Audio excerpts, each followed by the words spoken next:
Students, my name is Shreeja Srivastava, chemistry faculty in Motion Education Private Limited. आज हम NTSC stage 2 के लिए जिस चैप्टर की प्रिपरेशन कर रहे हैं वो है केमिकल रिएक्शन एंड इक्वेशन। ये चैप्टर क्लास 10th का फर्स्ट चैप्टर है, बहुत इजी चैप्टर है। इसके अंदर सिर्फ रिएक्शंस हैं और आपको याद करना है, इसके अंदर न्यूमेरिकल पार्ट बिल्कुल भी नहीं है। ठीक है, तो बहुत इजी क्वेश्चन आते हैं, आप बहुत आसानी से पढ़ सकते हैं, लर्न कर सकते हैं। सिर्फ डेफिनेशंस लर्न करनी है और उनके एग्जांपल्स लर्न करने हैं।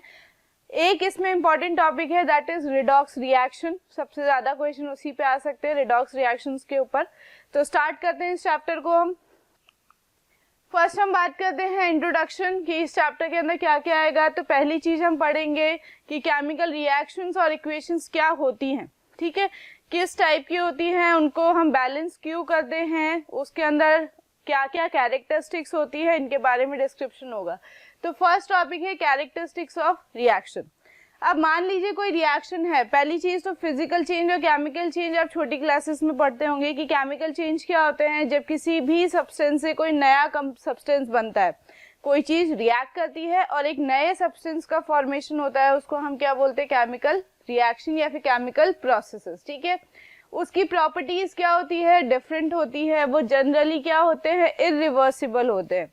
और ड्यूरिंग द प्रोसेस हीट का जो होता है एक्सचेंज होता है।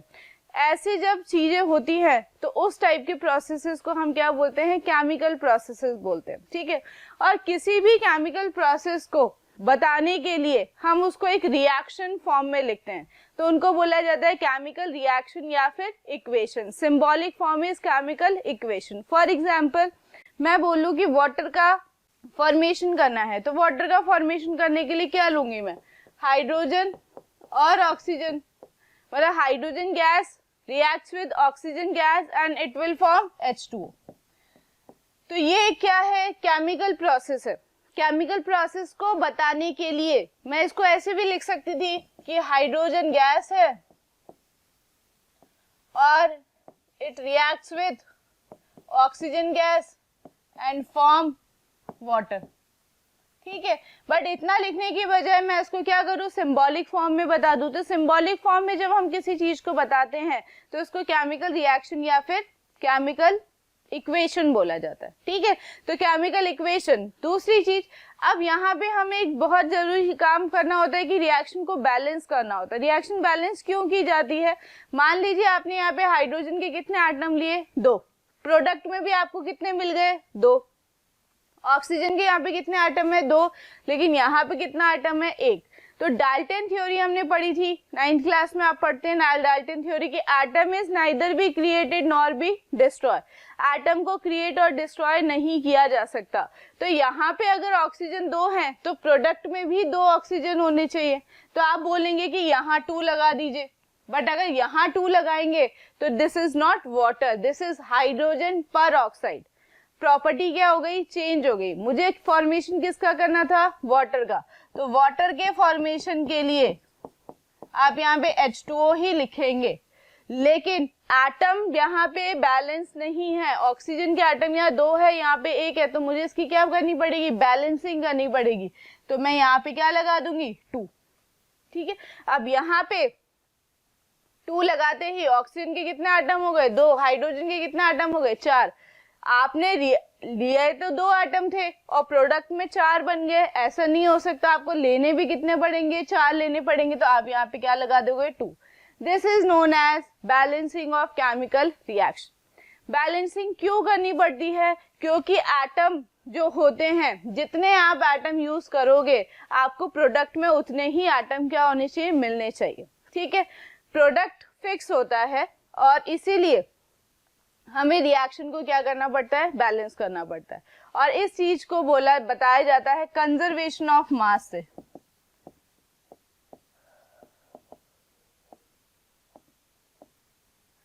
कंजर्वेशन ऑफ मास क्या होता है कि मास is neither be created nor be destroyed. जितना मास आप रिएक्टेंट के अंदर ले रहे हैं उतना ही मास कहाँ होना चाहिए, प्रोडक्ट में होना चाहिए। ठीक है, तो मास दोनों के साइड बैलेंस कब होगा, जब दोनों साइड के क्या बैलेंस होंगे, एटम। तो एटम को आपको क्या करना पड़ेगा, बैलेंस करना पड़ेगा। This is known as balancing of chemical reaction. Okay, 2 चीज, एक और चीज, कि ऐसी टाइप की रिएक्शन को क्या बोलते हैं जब बैलेंस नहीं होती, उनको बोला जाता है स्केलेटल इक्वेशन या फिर अनबैलेंस्ड इक्वेशन। बैलेंस्ड इक्वेशन क्या होती है, जहां पे दोनों साइड के एटम्स क्या होते हैं, इक्वल होते हैं। तो बिकॉज ऑफ कंजर्वेशन ऑफ मास हमें रिएक्शन को क्या करना पड़ता है, बैलेंस करना पड़ता है। अब नेक्स्ट चीज, मान लीजिए कोई भी प्रोसेस हो रहा है, ये यहाँ पे ये रिएक्शन लिख दी गई। अब मुझे कैसे पता चलेगा कि ये केमिकल प्रोसेस है या केमिकल रिएक्शन है, उनकी कुछ कैरेक्टरिस्टिक्स होती है। कैरेक्टरिस्टिक्स कैसे, कि अगर मैंने जिंक लिया और HCl के साथ रिएक्ट किया, अब ये रिएक्शन दे रखी है, अब मुझे बोला जाए कि आप मुझे बताओ कि क्यों ये केमिकल रिएक्शन है, तो कुछ ना कुछ तो ऐसा होना चाहिए ना, जैसे कलर चेंज हो जाए या किसी गैस का गैस रिलीज हो या टेम्परेचर बढ़ जाए, कुछ तो बीकर के अंदर चेंज हो, तभी तो मैं क्या बोलूंगी कि एक टाइप का क्या है, केमिकल प्रोसेस है। तो कुछ कैरेक्टरिस्टिक्स होती हैं। कैरेक्टरिस्टिक्स कैसे, जैसे first characteristics change in temperature, है ना। मैं जिस भी कंटेनर में प्रोसेस करवा रही हूँ, आइदर वो बीकर क्या हो जाएगा, गर्म हो जाएगा, हॉट हो जाएगा, या वो बीकर कैसा हो जाएगा, ठंडा हो जाएगा। तो दो टाइप की चीजें हो सकती है। अगर वो बीकर गर्म हो रहा है, मतलब हीट का क्या हो रहा है, रिलीज हो रहा है, और हीट का रिलीज होने की वजह से उस टाइप के प्रोसेसेस को बोला जाता है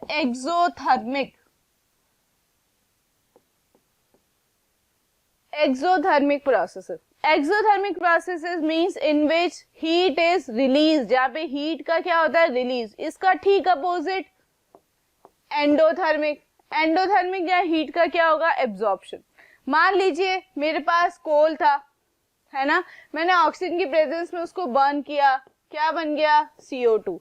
जब भी किसी चीज को बर्न करते हैं तो आपको पता होगा आसपास का एनवायरनमेंट कैसा हो जाएगा, गर्म हो जाएगा। क्यों, क्योंकि जब बर्न हुआ तो हीट क्या हुई, रिलीज हुई। तो हीट रिलीज, मैं प्लस हीट लिखूंगी, तो प्लस हीट का मतलब रिलीज हुई, तो इसको बोलेंगे एक्सोथर्मिक। मान लीजिए मैंने रिएक्शन कराई N2 प्लस O2 और बना दिया NO, नाइट्रिक ऑक्साइड। ओके, यहाँ पे माइनस हीट। माइनस हीट क्यों, यहाँ पे हीट का क्या हुआ, एब्जॉर्प्शन। याद रखिएगा बहुत कम रिएक्शंस एंडोथर्मिक होती है, मोस्टली रिएक्शंस आपकी क्या होती हैं, एक्सोथर्मिक होती है, बहुत कम रिएक्शन एंडोथर्मिक। तो एंडोथर्मिक के एग्जांपल्स प्लीज याद करिएगा, क्योंकि उसके बहुत कम एग्जांपल्स होते हैं। जैसे ये एक एग्जांपल हो गया, इवेपोरेशन की बात की जाए, evaporation is example of endothermic, endothermic का एग्जांपल होता है। ठीक है, तो पहला चेंज क्या देखा हमने, change in temperature. Next change क्या होता है, रिलीज ऑफ गैस। मान लीजिए कोई रिएक्शन हो रही है, उससे किसका गैस का क्या हो रहा है, रिलीज हो रहा है।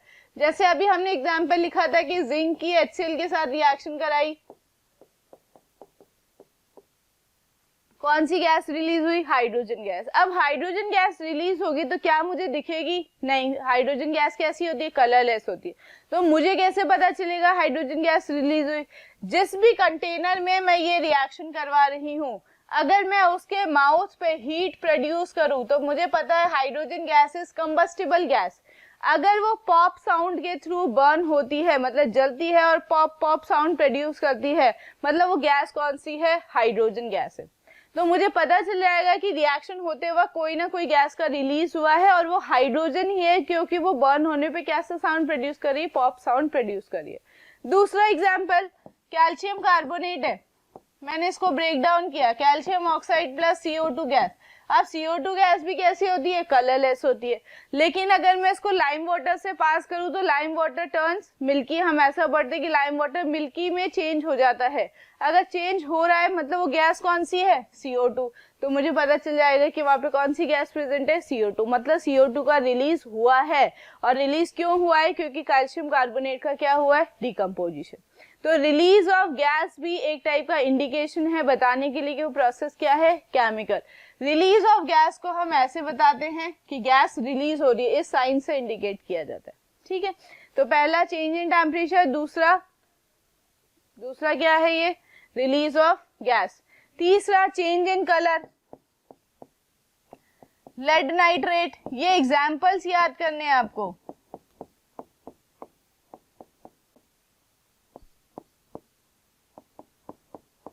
ये एग्जाम्पल्स पूछे जाते हैं। अब ये एग्जाम्पल लिख दिया मैंने, ठीक है। अब इसके अंदर होता है क्या, चेंज इन कलर, या फिर इसको एक और एग्जाम्पल में लेते हैं precipitate formation. Change in colour मतलब कि अगर मैं इन दोनों की बात करूं तो ये दोनों कलरलेस सॉल्ट है। मैंने पानी लिया, पानी में ये वाला सॉल्ट डाल दिया, पानी लिया, ये वाला सॉल्ट डाल दिया, और दोनों को मैंने इस कंटेनर में खाली कर दिया, ठीक है। जब मैंने दोनों के एक ही कंटेनर में डाल दिया तो मैंने देखा एक नीचे येलो कलर का सब्सटेंस पाउडर फॉर्म डिपॉजिट हो रहा है, ठीक है। अब वो येलो कलर का जो सब्सटेंस है वो है PbI2। PbI2 एक सॉल्ट है जो येलो कलर का होता है। तो पहले तो दोनों कलरलेस थे, फिर क्या हो गया, येलो कलर हो गया, मतलब कलर का क्या हुआ, चेंज, मतलब दोनों के अंदर कोई ना कोई क्या हुई, केमिकल रिएक्शन, ठीक है। दूसरी चीज, जब नीचे कोई सॉल्ट सेटल डाउन हो जाता है ड्यूरिंग द रिएक्शन, उसको बोला जाता है प्रेसिपिटेट, PPT शॉर्ट में लिखते हैं, प्रेसिपिटेट, ठीक है। Precipitate is what, it is a insoluble salt which is settle down at the bottom during the chemical reaction. किसी केमिकल रिएक्शन के दौरान जब कोई सॉल्ट नीचे सेटल डाउन हो जाता है तो उसको क्या बोलते हैं, प्रेसिपिटेट बोलते हैं। तो ये दोनों के एग्जाम्पल में आ सकता है, चेंज इन कलर में भी आएगा और प्रेसिपिटेट फॉर्मेशन में भी आएगा, ठीक है। तो यहाँ प्रेसिपिटेट भी, अब यहाँ पे एग्जाम्पल याद करने, क्वेश्चन ऐसे आ जाता है कि ए और बी सब्सटेंस है, जब दोनों की रिएक्शन हो रही है तो एक येलो कलर का सब्सटेंस फॉर्म हो रहा है जो कि प्रेसिपिटेट है, तो बताइए ए और बी क्या होगा। तो उस टाइम पे आप ये रिएक्शंस याद होनी चाहिए, आपको कलर याद होना चाहिए, ठीक है। लास्ट है चेंज इन स्टेट, स्टेट भी चेंज हो जाता है। मान लीजिए मैंने वाटर का जब फॉर्मेशन किया तो मुझे पता है हाइड्रोजन और ऑक्सीजन दोनों ही क्या है, गैस है, लेकिन अगर मैं H2O की बात करूं तो वो मैं लिक्विड फॉर्म में भी ले सकती हूँ। तो पहले तो दोनों गैस थी और दोनों ने मिलके क्या बनाया, एक लिक्विड फॉर्मेशन किया, तो स्टेट क्या हुए, चेंज हो गई। तो ऐसी 5 कैरेक्टरिस्टिक्स पढ़ते हैं जो कि बताती है कि जो प्रोसेस है वो क्या है, chemical process, change in state, change in temperature, formation of precipitate, change in colour और रिलीज ऑफ गैस। इन सारी चीजों से हम बताते हैं कि प्रोसेस क्या है, केमिकल प्रोसेस, ठीक है। Next types of reaction. अब रिएक्शन कितनी टाइप्स की होती है, तो रिएक्शन 5 टाइप की होती है, ठीक है। अब 5 टाइप में जो सबसे पहले पढ़ते हैं वो होता है कॉम्बिनेशन रिएक्शन। नाम से ही समझ में आ जाएगा, कॉम्बिनेशन रिएक्शन जिनके अंदर एलिमेंट्स कंबाइन हो रहे हैं, कंपाउंड्स कंबाइन हो रहे हैं, C+O2 CO2, S+O2 SO2, NH3+HCl NH4Cl। ये सब किसके एग्जाम्पल हैं, आपके कॉम्बिनेशन रिएक्शन के। कॉम्बिनेशन के अंदर एलिमेंट कंपाउंड सब मिलके एक सिंगल प्रोडक्ट का फॉर्मेशन करते हैं, उनको हम क्या बोलते हैं, कॉम्बिनेशन रिएक्शन, ठीक है। इसका ठीक उल्टा डीकंपोजिशन।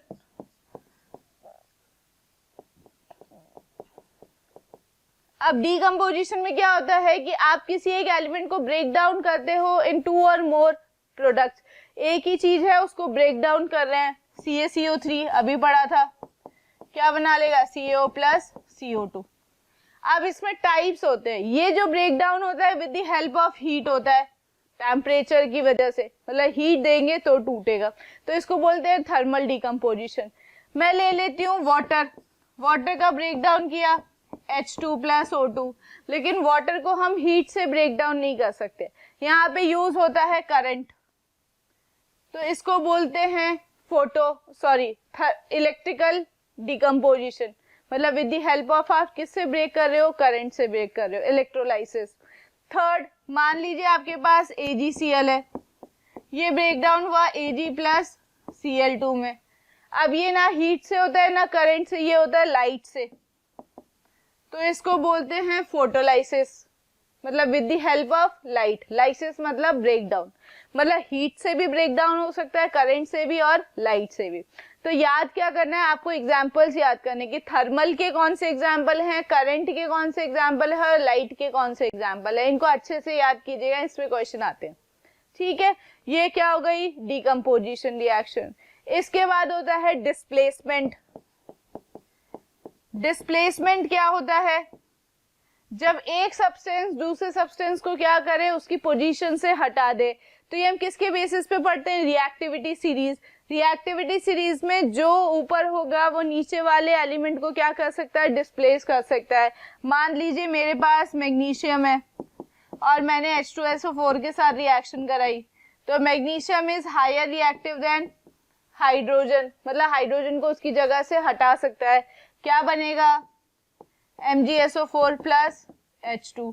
इसको क्या बोलेंगे, डिस्प्लेसमेंट रिएक्शन, जब higher reactive element lower reactive element को डिस्प्लेस कर दे।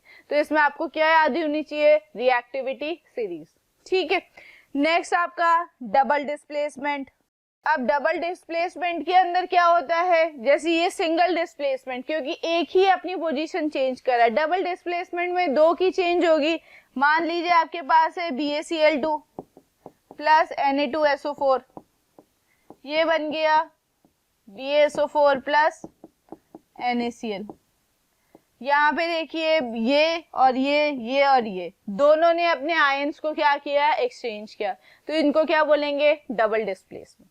ठीक है, तो ये चार टाइप की रिएक्शन, प्लीज चारों के एग्जाम्पल बहुत अच्छे से करिएगा। आपको ऑप्शन दे दिए जाएंगे, पूछा जाएगा कि कौन डबल डिस्प्लेसमेंट है, कौन कॉम्बिनेशन है, कौन डिकम्पोजिशन है। तो ये आपका टाइप्स ऑफ रिएक्शन। नेक्स्ट जो टॉपिक्स है ऑक्सीडेशन नंबर अभी रुक के करते हैं। करोजन और एलॉय आपको बता देती हूँ पहले। करोजन और एलॉय में, करोजन आपको पता है कि किसी भी मेटल के ऊपर एटमॉस्फेरिक गैसेस की वजह से अगर कोई लेयर आ जाती है तो उसको क्या बोला जाता है, करोजन बोला जाता है।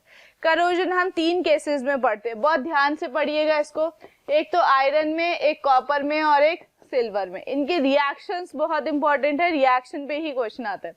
आयरन पे आपको पता होगा वाटर प्लस H2O, क्या बनेगा, Fe2O3 dot XH2, hydrated ferrous oxide. ठीक है, आयरन के ऊपर जो करोजन होता है तो वहां पे किसकी प्रेजेंस चाहिए, ऑक्सीजन और वाटर की। ठीक है, कॉपर के ऊपर जब होता है तो वहां पे ऑक्सीजन और वाटर के साथ साथ एक और सब्सटेंस चाहिए होता है जिसको बोलते हैं कार्बन डाइऑक्साइड, और जो प्रोडक्ट बनता है उसको बोलते हैं basic copper carbonate. Basic copper carbonate, formula अच्छे से पढ़ना, नाम भी याद रखना, CuCO3.CuOH whole twice, basic copper carbonate, जो कि ग्रीन कलर का होता है। अच्छा, कलर भी बता देती हूँ, ये होता है reddish brown, reddish brown colour की लेयर आती है और वहां पे ग्रीन कलर की। नेक्स्ट सिल्वर, सिल्वर में जब होता है तो उसके लिए गैस होती है H2S। H2S is hydrogen sulphide, रॉटन egg like smell, सड़े हुए अंडे की स्मेल की इसकी क्या होती है, कैरेक्टरिस्टिक होती है। तो H2S आपका क्या है, एक गैस है जो सिल्वर के साथ रिएक्ट करके क्या बनाता है, Ag2S प्लस H2, और ये होती है ब्लैक कलर की लेयर। तो ये तीन कलर और तीन कंपाउंड और तीनों रिएक्शन बहुत अच्छे से करिए। ठीक है, तो सिल्वर जो चांदी या सोने के जो आइटम्स होते हैं वो धीरे धीरे उनका कलर डल होता जाता है, उन पे ब्लैक, सिल्वर पे आप स्पेशली देख लेंगे ब्लैक कलर की लेयर आ जाती है। ब्लैक कलर की लेयर क्या है, Ag2S। ठीक है, तो this is corrosion. It why it happens, because of atmospheric gases, and atmospheric gases reacts with metal. ठीक है, नेक्स्ट एलॉय। एलॉय आपको पहले भी मेटल नॉन मेटल में भी हम डिस्कस कर चुके हैं। Mixture of, homogeneous mixture of two और मोर सब्सटेंसेस, टू और more metals, it is known as alloy. Alloy के अंदर मैंने आपको पहले भी बोला था, टेबल याद करनी है कि कौन से एलॉय के अंदर कौन से मेटल्स होते हैं। इसके अंदर एक टॉपिक और आता है, रेंसिडिटी।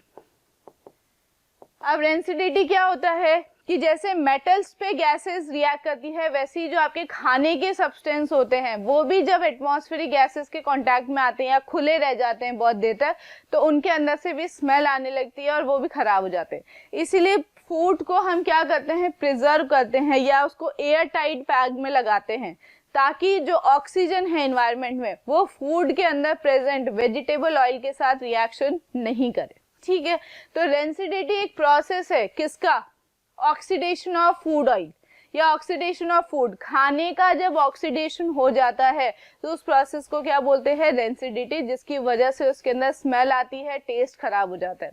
उससे बचने के लिए हम क्या करते हैं, उसको वैक्यूम पैक कर देते हैं या उनके अंदर ऐसी सब्सटेंसेस डाल देंगे जिनको बोलते हैं एंटीऑक्सीडेंट्स। एंटीऑक्सीडेंट्स डाल देते हैं ताकि वो ऑक्सीजन के साथ क्या नहीं करे, रिएक्ट नहीं करे। ठीक है, तो rancidity is oxidation of food, corrosion is oxidation of metal, metal का ऑक्सीडेशन इज करोजन। कुछ क्वेश्चंस डिस्कस करते हैं हम इनके ऊपर। अब जैसे ये क्वेश्चन है, अब यहाँ पे मैं ऑक्सीडेशन नंबर या रिडॉक्स रिएक्शन का कंसेप्ट बता देती हूँ आपको।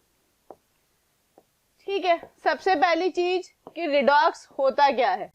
रिडॉक्स मतलब रिडक्शन और ऑक्सीडेशन। अगर किसी प्रोसेस में रिडक्शन और ऑक्सीडेशन साथ में होता है तो उसको क्या बोला जाता है, रिडॉक्स बोला जाता है। ठीक है, अब रिडक्शन और ऑक्सीडेशन होता क्या है। रिडक्शन ऑक्सीडेशन में समझिए 3 प्रोसेसेस होते हैं जिससे हम ऑक्सीडेशन रिडक्शन देखते हैं। पहला on the basis of oxygen, जो सबसे सिंपल माना जाता है।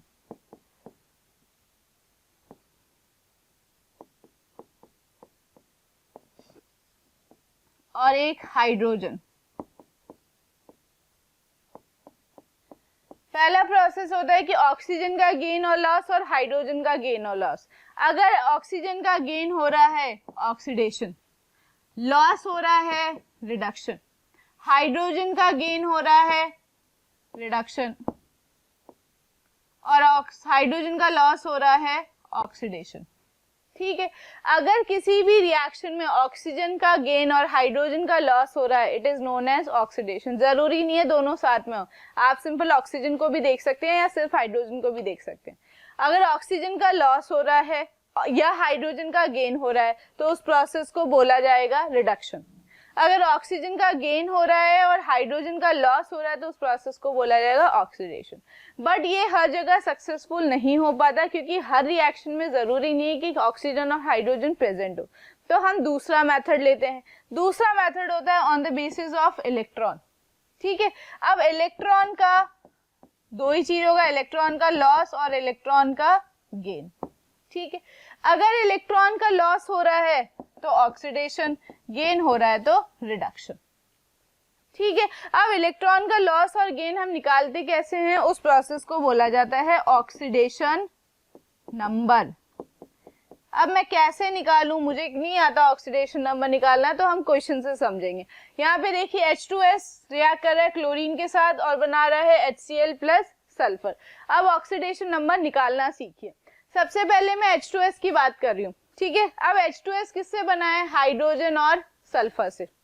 आप इसको ऐसे भी देख सकते हैं, हाइड्रोजन लॉस और गेन के प्रोसेस से भी देख सकते हैं, वो कोई दिक्कत नहीं है, बट मैं आपको ऑक्सीडेशन नंबर प्रोसेस बता देती हूँ इसी में। हाइड्रोजन रिएक्ट कर रहा है सल्फर के साथ। अब आपको चार्जेस पता होने चाहिए। चार्जेस कैसे निकालते हैं, आपको याद होगा क्रिस क्रॉस करके हम फॉर्मूला बनाते थे। तो यहाँ पे सल्फर पे पता होगा मुझे -2 होता है और हाइड्रोजन पे होता है +1, है ना। तभी तो फॉर्मूला क्या बना, H2S बना। मतलब हाइड्रोजन पे तो +1 चार्ज और सल्फर पे -2 चार्ज। ठीक है, अब मैं क्लोरीन की बात करूं तो बेटा देखो Cl2 है। Cl2 का मतलब वो क्या है, एनवायरनमेंट के अंदर स्टेबल है और सिर्फ क्लोरीन क्लोरीन बॉन्ड ही तो है। तो क्लोरीन क्लोरीन बॉन्ड होने की वजह से किसी के ऊपर चार्ज नहीं है, तो इसका ऑक्सीडेशन हम नंबर मानते हैं क्या, 0। अब मैं आ जाती हूँ HCl पे। तो HCl कैसे बना होगा, हाइड्रोजन ने 1 इलेक्ट्रॉन दिया होगा, क्लोरीन ने लिया होगा, तो हाइड्रोजन पे आया होगा +1, क्लोरीन पे आया होगा -1। ठीक है, सल्फर की बात करते तो देखो बेटा सल्फर एटॉमिक फॉर्म में है, स्टेबल फॉर्म में, किसी के साथ रिएक्शन नहीं कर रहा, तो उसका ऑक्सीडेशन नंबर क्या होगा, 0 होगा, है ना। किसी के साथ रिएक्शन नहीं कर रहा तो उसका ऑक्सीडेशन नंबर 0। अब मुझे देखना है लॉस और गेन ऑफ इलेक्ट्रॉन या फिर ऑक्सीडेशन नंबर। देखिए हाइड्रोजन यहाँ भी +1 था, यहाँ भी +1 था, कोई चेंज नहीं हुआ। सल्फर यहाँ -2 था और यहाँ 0 हो गया। सल्फर -2 से क्या हो गया, 0। -2 से 0 होने का मतलब उसने इलेक्ट्रॉन का क्या किया है, गेन किया है। समझ रहे हो, -2 था और 0 हो गया, मतलब +2 होगा। +2 -2 = 0। +2 का मतलब 2 इलेक्ट्रॉन का गेन, इलेक्ट्रॉन का गेन इज रिडक्शन, मतलब H2S का क्या हुआ है, रिडक्शन हुआ है। ठीक है, क्लोरीन देखियो यहाँ पे 0 था और यहाँ पे क्या हो गया, -1। 0 से उसके ऊपर -1 आ गया, मतलब उसने 1 इलेक्ट्रॉन का क्या किया है, गेन किया है। इलेक्ट्रॉन गेन किया है, इलेक्ट्रॉन ले लिया इसने। इलेक्ट्रॉन गेन करना इज रिडक्शन। ठीक है, तो यहाँ पे हमने इस पे क्या लिख दिए, चार्जेस लिख दिए। अब ऑक्सीडेशन नंबर प्रोसेस क्या होता है, देखिए ऑक्सीडेशन नंबर बढ़ना इज ऑक्सीडेशन और ऑक्सीडेशन नंबर कम होना इज रिडक्शन। सिंपल सी बात। तो यहाँ पे हमने इनके क्या निकाल लिए, ऑक्सीडेशन नंबर। ऑक्सीडेशन नंबर देखिए हाइड्रोजन का सेम है, ठीक है। सल्फर -2 से 0 हो गया, मतलब बढ़ गया। -2 छोटा था, 0 क्या है, बड़ा है, मतलब ऑक्सीडेशन नंबर बढ़ गया, मतलब इसका क्या हुआ है, ऑक्सीडेशन। क्लोरीन देखिए 0 से -1 हो गया, मतलब ऑक्सीडेशन नंबर क्या हो गया, कम हो गया। तो ऑक्सीडेशन नंबर कम होना मतलब रिडक्शन। मतलब H2S का तो क्या हुआ है, ऑक्सीडेशन, और क्लोरीन का क्या हुआ है, रिडक्शन। ठीक है, तो this reaction is redox reaction. अगर ऑक्सीडेशन रिडक्शन हो रहा है तो उसको क्या बोला जाएगा, रिडॉक्स रिएक्शन बोला जाएगा। तो यहाँ पे ऑक्सीजन गेन और लॉस तो बहुत सिंपल है, आप देख के बता सकते हैं, कोई दिक्कत नहीं है। ऐसे भी देख लीजिए H2S में क्या हो रहा है, हाइड्रोजन का लॉस हो रहा है। हाइड्रोजन का लॉस होना इज ऑक्सीडेशन, सॉरी, हाइड्रोजन का लॉस होना इज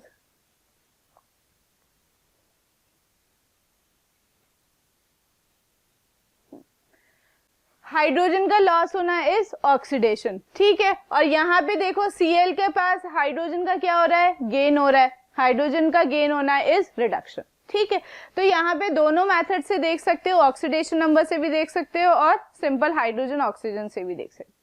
नेक्स्ट क्वेश्चन पे आते हैं, ऑक्सीडेशन इज डिफाइंड एज। देखिए अब ऑक्सीडेशन को डिफाइन करना है, तो अभी मैंने बताया इलेक्ट्रॉन का लॉस होना, loss of electron is oxidation. एक और रिएक्शन के साथ मैं आपको एग्जांपल दे दूंगी।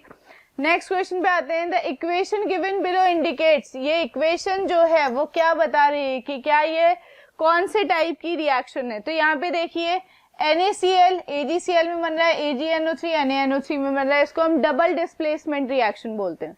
दोनों के आयंस एक्सचेंज हो रहे हैं, तो केमिकल डबल डिकम्पोजिशन या डबल डिस्प्लेसमेंट होना चाहिए। वैसे यहाँ पे डबल डिस्प्लेसमेंट रिएक्शन होगा। ठीक है, नेक्स्ट रिएक्शन पे आते हैं, which of the following endothermic. Endothermic मतलब हीट एब्जॉर्ब हो रही है, हीट का एब्जॉर्प्शन।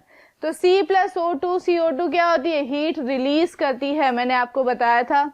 N2+O2 ये माइनस हीट, ये एंडोथर्मिक है। मैं आपको बार बार बोल रही हूँ, आपको एंडोथर्मिक के एग्जाम्पल याद करने पड़ेंगे। किसी चीज का कंबशन होना इज ऑलवेज क्या होता है, एक्सोथर्मिक, बट यहाँ पे ये एक्सेप्शन है कि ये रिएक्शन क्या होती है, एंडोथर्मिक होती है। ठीक है, नेक्स्ट क्वेश्चन पे आते हैं, thermal decomposition of iron sulphate. Iron sulphate लिखते हैं पहले तो FeSO4, फेरस है, फेरस मतलब +2 का चार्ज, तो आयरन पे +2 और सल्फेट पे -2। FeSO4 के ऊपर जब इसका हीट करते हैं तो बनता है Fe2O3 plus SO2 plus SO3। ये थर्मल डिकम्पोजिशन का क्वेश्चन है, एक ये रिएक्शन इंपॉर्टेंट है, इसको जरूर याद कीजिएगा। अब इसमें पूछ रहा है कि गैस, कौन सी गैस होती है, तो यहाँ पे दो गैस है, कौन सी, SO2 और SO3। Like burning sulphur, burning rotten egg like smell आती है। मैंने आपको बोला था सल्फर की जो स्मेल होती है, sorry rotten egg like smell नहीं, burning sulphur. Rotten egg like smell किसकी होती है, H2S की होती है। बर्निंग सल्फर की स्मेल आएगी क्योंकि सल्फर के जो कंपाउंड्स है वो SO2 और SO3 का फॉर्मेशन कर रहे हैं, तो उसमें से आपको बर्निंग के सल्फर के जो कंपाउंड्स है बर्न हो रहे हैं, उसकी स्मेल आएगी। नेक्स्ट क्वेश्चन आते हैं, KClO3 KCl+O2 बना रहा है, स्टेटमेंट पूछा है। तो ये स्टेटमेंट की बात करें तो इट इज डीकम्पोजिशन रिएक्शन, ये सही है। आगे के ऑप्शन में पढ़ लेते, कॉम्बिनेशन नहीं है, decomposition reaction with the release of heat, और फोटोकेमिकल, तो फोटोकेमिकल बोल सकते नहीं है क्योंकि फोटोकेमिकल में किसका यूज होता है, लाइट का यूज होता है। तो इन दोनों ऑप्शंस में से होगा, इसके अंदर हीट एब्जॉर्ब करके ये क्या कर रहा है, रिएक्शन ब्रेक डाउन हो रही है, ये थर्मल डिकम्पोजिशन का एग्जाम्पल है और ये हीट को क्या करता है, रिलीज करता है, तो ये आपका आएगा सी एग्जाम्पल। ठीक है, नेक्स्ट पे आते हैं लेड नाइट्रेट। अब यहाँ पे याद होना चाहिए आपको कि लेड नाइट्रेट का decomposition, lead nitrate PbNO3 whole twice का डिकम्पोजिशन होता है तो बनता है PbO plus NO2 plus O2। ये रिएक्शंस याद करनी पड़ेगी। It is example of decomposition reaction, decomposition reaction का एग्जाम्पल। नेक्स्ट क्वेश्चन पे आते हैं। अच्छा, वापस से आ गया आपका रिडॉक्स। चलिए यहाँ पे भी ऑक्सीडेशन नंबर का कॉन्सेप्ट लगाते हैं। सबसे पहले हम सबका ऑक्सीडेशन नंबर निकाल लेंगे। देखिए आयरन क्या है, एटॉमिक फॉर्म में है, किसी के साथ रिएक्शन नहीं करी हुई है, तो ऑक्सीडेशन नंबर क्या होगा, 0। ठीक है, अब वाटर में निकाल लेते तो ऑक्सीजन का आपको पता होता है क्या होगा, -2, और हाइड्रोजन का क्या होगा, +1। आयरन का निकाल लेते हैं। देखिए यहाँ पे आयरन Fe3O4 है, अगर Fe3O4 ओके नहीं बनता है Fe2O3 भी बन सकता है। मतलब आयरन पे तो ये होगा कि पॉजिटिव चार्ज ही होगा और ऑक्सीजन पे क्या होगा, -2। अब मैं आपको ये बता देती हूँ आयरन पे 2 चार्जेस हो सकते हैं, +2 और +3। ठीक है, अब दोनों में से आप कोई सा भी कंसिडर कर लीजिए, क्योंकि Fe3O4 पे चार्ज निकालेंगे तो फ्रैक्शन में आएगा। Fe3O4 2 चीजों से मिलके बनता है, FeO और Fe2O3। तो FeO में +2 चार्ज होता है, Fe2O3 में +3 चार्ज होता है। तो आप कुछ भी कंसिडर करिए, यहाँ पे +2 और +3 में से कोई सा भी एक मान लीजिए। ठीक है, तो यहाँ पे या तो +2 ले लेते हैं या +3। हाइड्रोजन यहाँ पे देखिए मॉलिक्यूल फॉर्म में, तो चार्ज क्या होगा, 0। अब आयरन का देखिए ऑक्सीडेशन नंबर बढ़ ही रहा है, या तो +2 होगा या +3 होगा, तो ऑक्सीडेशन नंबर बढ़ना इज ऑक्सीडेशन। ठीक है, हाइड्रोजन देखिए +1 से 0 हो गया, मतलब कम हो गया, तो ये क्या हो गया, रिडक्शन। अब इतना दिमाग नहीं भी लगा के मैं सिंपल ऐसे भी कर सकती हूँ, आयरन को ऑक्सीजन का गेन हो रहा है तो आयरन का क्या होगा, ऑक्सीडेशन। ठीक है, और वाटर को लॉस हो रहा है तो इसका क्या होगा, रिडक्शन। तो पहली चीज तो सही है, वाटर इज गेटिंग रिड्यूस्ड, ये भी सही है। ठीक है ना। अब ऑक्सीडाइजिंग एजेंट और रिड्यूसिंग एजेंट क्या होते हैं, तो सिंपल सा याद कर लीजिए, जिसका ऑक्सीडेशन होगा वो रिड्यूसिंग एजेंट, जिसका ऑक्सीडेशन होगा, जिसका रिडक्शन होगा वो ऑक्सीडाइजिंग एजेंट। मतलब आयरन क्या हो गया, रिड्यूसिंग एजेंट, ऑक्सीजन क्या हो गया, वाटर क्या हो गया, ऑक्सीडाइजिंग एजेंट। ठीक है, जिसका ऑक्सीडेशन होता है वो रिड्यूसिंग एजेंट, जिसका रिडक्शन होता है वो ऑक्सीडाइजिंग एजेंट। तो आयरन क्या है, ऑक्सीडेशन कर रहा है, मतलब रिड्यूसिंग एजेंट, तो वाटर रिड्यूसिंग एजेंट नहीं है। वाटर कैसा एक्ट कर रहा है, ऑक्सीडाइजिंग एजेंट। तो फर्स्ट, सेकेंड और फोर्थ सी ऑप्शन। ठीक है, तो याद करिए, जिसका ऑक्सीडेशन वो रिड्यूसिंग एजेंट, जिसका रिडक्शन वो ऑक्सीडाइजिंग, उल्टा होता है। ज्यादा दिमाग नहीं लगाना, कंफ्यूज मत होना। नेक्स्ट क्वेश्चन पे आते हैं। Which of the following is exothermic process. Exothermic process है क्विक लाइम। क्विक लाइम क्या होता है, CaO प्लस H2O, क्या बनेगा, CaOH होल ट्वाइस, और ये हीट को रिलीज करता है। चूने को जब आप पानी में डालते हैं तो बीकर गर्म हो जाता है। ठीक है, डाइल्यूशन ऑफ एसिड, किसी भी एसिड का डाइल्यूशन हमने एसिड बेस में पढ़ा था, इज हाईली एक्सोथर्मिक रिएक्शन, वो बहुत सारी हीट को क्या करता है, रिलीज करता है। इवेपोरेशन ऑफ वाटर, अभी बताया था मैंने, evaporation of water is example of endothermic process, endothermic का एग्जांपल होता है, मतलब थर्ड ऑप्शन तो नहीं होगा। Sublimation of camphor, sublimation of camphor का मतलब कि आप कैम्फर को सॉलिड से किस में कर रहे हैं, गैसेस में कर रहे हैं, मतलब वो हीट को एब्जॉर्ब करेगा, हीट को एब्जॉर्ब करेगा। ठीक है, तो पहले ऑप्शन से मिलाते हैं, फर्स्ट और सेकंड होना चाहिए, फर्स्ट और सेकंड तो है ही सही, तो एक ही ऑप्शन में आ रहा है फर्स्ट सेकंड। ये क्यों नहीं होगा, क्योंकि ये हीट को एब्जॉर्ब कर रहा है, तो हीट को एब्जॉर्ब करना मतलब एंडोथर्मिक। ठीक है, नेक्स्ट पे आते हैं। Which of the following statements are true. Exposure of silver chloride, silver chloride AgCl क्या बनेगा, Ag प्लस Cl2। अब AgCl2 बनेगा तो formation of silver by decomposition of silver chloride, सही बात है, sublimation of silver chloride, sublimation नहीं होता है। Decomposition of chlorine gas from silver chloride, chlorine gas बन रही है। Oxidation of silver chloride, oxidation number भी निकाल लेते हैं। यहाँ पे ये होगा +1, यहाँ पे होगा -1, ये होगा 0, यहाँ पे होगा 0। तो इसका तो क्या हो रहा है, रिडक्शन, इसका क्या हो रहा है, ऑक्सीडेशन। तो हम ऑप्शन से जाते हैं, सेकेंड ऑप्शन तो नहीं होगा, तो सेकेंड ऑप्शन तो नहीं है, तो ये नहीं होगा। फोर्थ ओनली नहीं, फर्स्ट वाला भी सही है, फॉर्मेशन ऑफ सिल्वर, तो फर्स्ट ऑप्शन यहाँ आ रहा है, और थर्ड भी सही है, तो फर्स्ट और थर्ड आना चाहिए ऑप्शन के हिसाब से। तो ट्रू पूछ रहा है, तो सिल्वर गैस का भी फॉर्मेशन होता है और सिल्वर का भी फॉर्मेशन होता है। ठीक है, नेक्स्ट क्वेश्चन पे आते हैं। अब ये एग्जाम्पल पूछ रहा है किसका है। ठीक है, पहली चीज डिस्प्लेसमेंट कॉम्बिनेशन, कॉम्बिनेशन तो नहीं है। रिडॉक्स, न्यूट्रलाइजेशन भी नहीं है क्योंकि न्यूट्रलाइजेशन एसिड और बेस होता है। अब बचा डिस्प्लेसमेंट, तो डिस्प्लेसमेंट हो सकता है, लेकिन रिडॉक्स भी देख लेते हैं। अब रिडॉक्स देखेंगे तो नाइट्रोजन, यहाँ पे देखिए ऑक्सीजन का गेन हो रहा है, तो यहाँ ऑक्सीडेशन नंबर निकाल लेते हैं। यहाँ होगा -3, यहाँ होगा +1, यहाँ होगा 0, यहाँ होगा -2 +2, यहाँ होगा +1 और -2। ठीक है, तो ऑप्शन से मिला लेते हैं। सेकेंड ऑप्शन जहां जहां है, सेकेंड और फोर्थ, वो गलत होंगे। ये भी नहीं होगा, ये भी नहीं होगा, इन दोनों में से हो सकता है। ठीक है, अब रिडॉक्स देखेंगे तो नाइट्रोजन -3 से +2 गया है, मतलब ऑक्सीडेशन नंबर चेंज हुआ है। हाइड्रोजन का तो चेंज नहीं हुआ, ऑक्सीजन का भी चेंज हुआ है, मतलब रिडॉक्स रिएक्शन तो है। तो थर्ड ऑप्शन सही है, थर्ड दोनों के अंदर है। अब बचा फर्स्ट और फोर्थ, तो फोर्थ ऑप्शन भी नहीं है, तो आपका क्या आएगा, फर्स्ट एंड थर्ड, डिस्प्लेसमेंट और रिडॉक्स। ऑप्शन से किया है मैंने, ठीक है, देख लीजिए, फोर्थ ऑप्शन नहीं आएगा और सेकंड भी नहीं आएगा।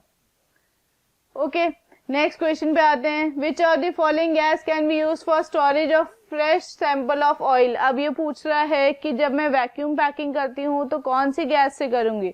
ऑक्सीजन के साथ ही रिएक्ट करता है, तो ऑक्सीजन तो ले नहीं सकती, ऐसा सब्सटेंस लेना पड़ेगा जो रिएक्शन नहीं करे। तो हम बोलते हैं, देखो ऑक्सीजन तो हम ले नहीं सकते, ठीक है, ऑक्सीजन नहीं ले सकते, कार्बन डाइऑक्साइड भी नहीं लेंगे, कार्बन डाइऑक्साइड से पैकिंग नहीं करते, तो बचा आपके पास वो गैस जो रिएक्शन नहीं करे, इट इज हीलियम, क्योंकि हीलियम क्या होती है, इनर्ट होती है। और नाइट्रोजन फ्लशिंग भी यूज की जाती है, नाइट्रोजन गैस को भी फूड प्रिजर्वेशन में यूज किया जाता है। नेक्स्ट क्वेश्चन पे आते हैं। The element that can not be used as reducing agent, reducing agent की तरह किसको यूज नहीं किया जाता। ये मेटल नॉन मेटल्स का क्वेश्चन है। कार्बन यूज करते हैं, एल्यूमिनियम भी यूज करते हैं, जिनको स्मेल्टिंग और एल्यूमिनियम को एल्यूमिनोथर्माइट बोला जाता है। ठीक है, सल्फर भी एक नॉन मेटल है, उसको यूज किया जाता है। सोडियम को नहीं कर सकते, क्यों, क्योंकि सोडियम एक हाईली रिएक्टिव मेटल है, उसको आप as a reducing agent use नहीं कर सकते। ठीक है, next question, feasible reaction. Feasible reaction मतलब कौन सी रिएक्शन हो सकती है। तो यहाँ पे देखिए, ये जो रिएक्शन है, ऑप्शन से चलते हैं, ये रिएक्शन नहीं होगी। क्यों नहीं होगी, क्योंकि कॉपर जो है वो मैग्नीशियम को डिस्प्लेस नहीं कर सकता। ये रिएक्टिविटी सीरीज के ऊपर क्वेश्चन है। ये रिएक्शन भी नहीं होगी क्योंकि मैग्नीशियम सोडियम को डिस्प्लेस नहीं कर सकता। नेक्स्ट, ये रिएक्शन भी नहीं होगी क्योंकि पोटेशियम ज्यादा रिएक्टिव होता है, तो ये इसको डिस्प्लेस नहीं कर सकता। सिर्फ एक ही रिएक्शन पॉसिबल है जो कि ये है, क्योंकि zinc is highly reactive than silver, तो वो डिस्प्लेस हो जाएगा। ठीक है, नेक्स्ट क्वेश्चन पे आते हैं। The law of conservation of mass is valid. Conservation of mass कौन कौन सी टाइप की रिएक्शंस पे वैलिड होता है। पहली चीज, कंजर्वेशन ऑफ मास है क्या। Conservation of mass is neither be created nor be destroy, mass of reactant is always equals to mass of the product. ठीक है, अब यहाँ पे एक ही टाइप की न्यूक्लियर रिएक्शंस मैं आपको बता देती हूँ। न्यूक्लियर रिएक्शंस के अंदर conservation of mass law apply नहीं होता है। न्यूक्लियर रिएक्शंस के अंदर क्या होता है कि जो न्यूक्लियस होता है वो ब्रेक डाउन होता है, ब्रेक डाउन होने की वजह से उसमें बहुत सारी हीट क्या होती है, रिलीज होती है।